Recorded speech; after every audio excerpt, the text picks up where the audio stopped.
Today, we're talking about French drains.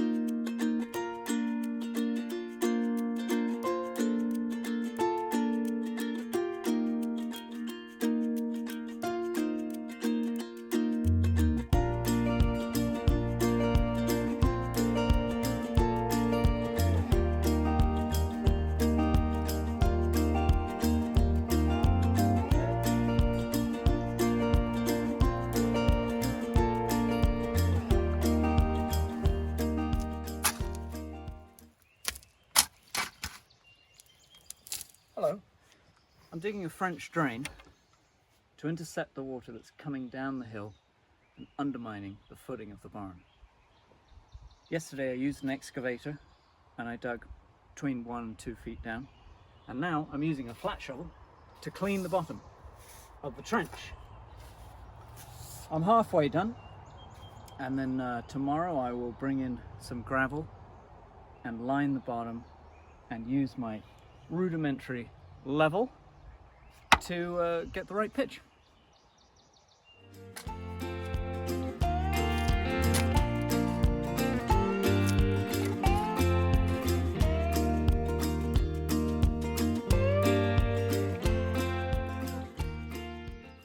The French drain is 300 feet long.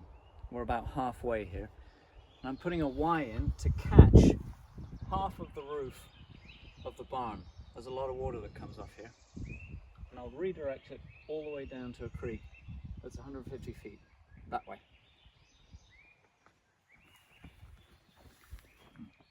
Okay. Follow me and I'll show you our plan for the water tanks.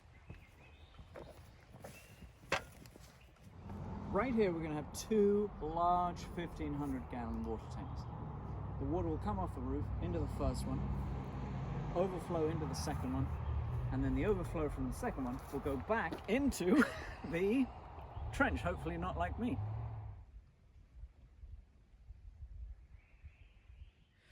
The whole reason for doing this French drain is to fix this problem right here. There's no footing underneath the stem wall, so the stem wall is just sinking as the water undermines it, and it's cracked right in. After I finish with the French drain, to support the foundation of the barn, I'm going to have to dig 8 footings all the way along 150 feet so that the stem wall has something to sit on.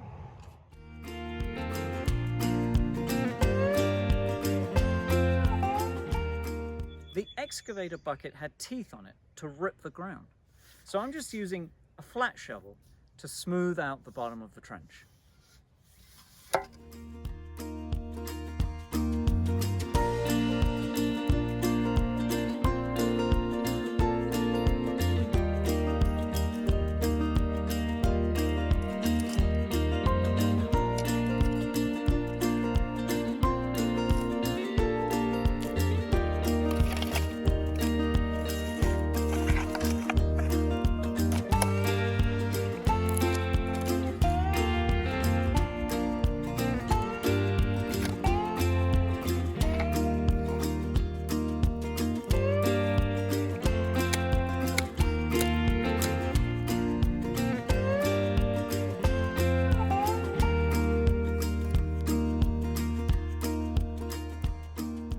One problem of working by yourself is when you're gluing 10-foot sections of pipe together, there's no way to get a grip to squeeze them. So I made this contraption.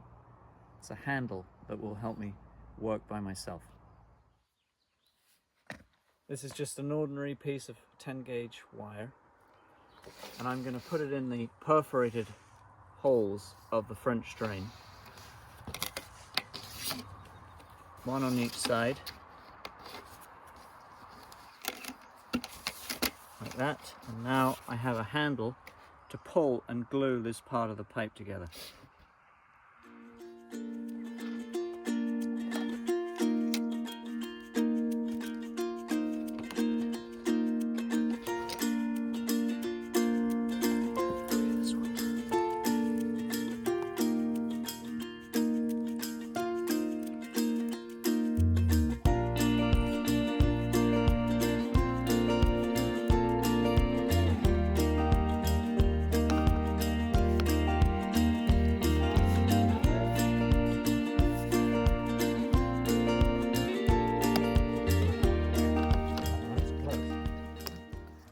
This is the drain rock that will fill the French drain. And this pipe that's perforated goes in the bottom. Instead of wrapping the pipe to stop the silt and the mud from getting into the holes, I think it's better to wrap the trench. So the drain rock will surround the pipe all the way up to the top, so that the water on the surface can drop down through all the rocks and then rise up and go into the holes and then run down the pipe. It's the water, it's much easier for the water to run down this pipe unobstructed than through all of this. If you wrap the pipe and then pour the drain rock around it, filling up the trench, the drain rock will fill up with silt, and now the only part of the French drain that's working is this part here, much smaller than if you line the entire trench, and now you have two French drains, the pipe and the trench filled with rock.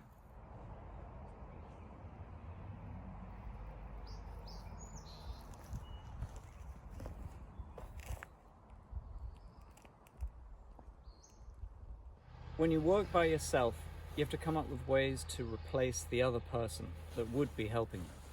So I stapled one end of the fabric down so that it doesn't move.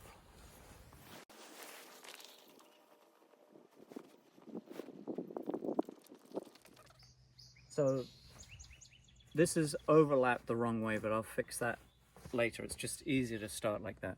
And then I'll use these staples every 10 feet to hold the fabric outside the trench, so that when I pour the rock in, it doesn't all cave in with the rock.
I've put T's in every so often so that I can look down and make sure that the line is clear and the water is flowing.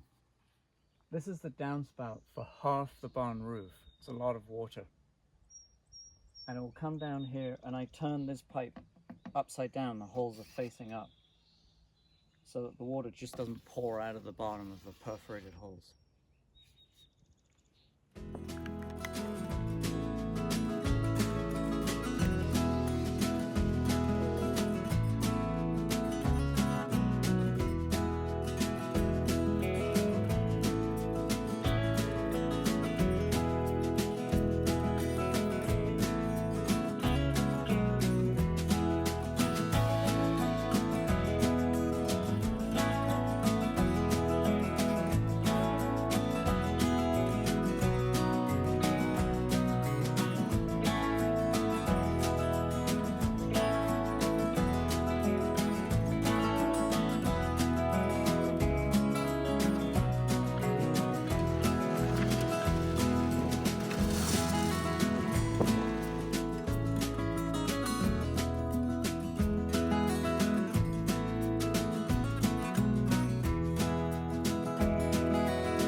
few months later, after I've installed the drain, you can see the leaves aren't on the trees anymore.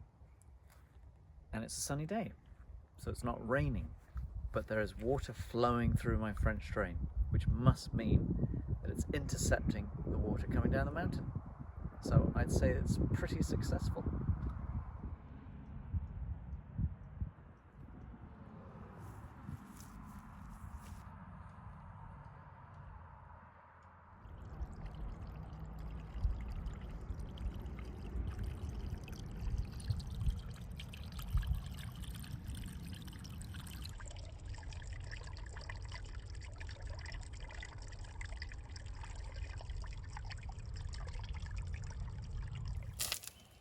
Hello.